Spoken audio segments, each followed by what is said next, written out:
7ই March শনিবার Khulna Saint Mary's cooperative credit union নির্বাচন অনুষ্ঠিত হতে যাচ্ছে।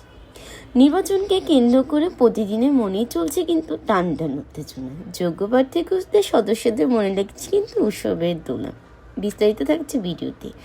ভোট কাকে দিবেন, আর আগে জেনে আসি প্রার্থীগণ ও তাদের মার্কা পরিচিতি সম্পর্কে। সভাপতি পদে ছিলেন লোকাস সরকার, তার মার্কার চেয়ার। দ্বিতীয়ত সহসভাপতি পদে ছিলেন মথি মণ্ডল, তার মার্কা ছিল হরিণ।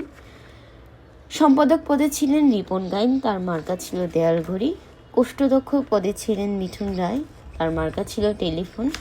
সদস্য পদে ছিলেন ভেরোনিকা সত্তা, তার মার্কা ছিল দোয়াত কলম।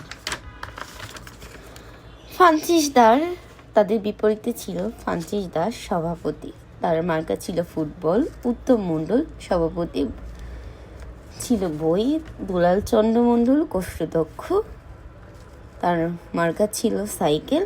পৌল সরকার সদস্য, তার মার্কা ছিল ঘড়ি। তো আপনারাই নির্বাচন করবেন সৎ ব্যক্তিকেই, কিন্তু আপনারা ভোট দিয়ে জয়যুক্ত করবেন। সম্পূর্ণটাই আপনাদের হাতে। ন্যায্য ব্যক্তিকেই যেন আপনারা ভোটের মাধ্যমে তাদেরকে সম্মান করবেন। তো টাটা, বাই বাই।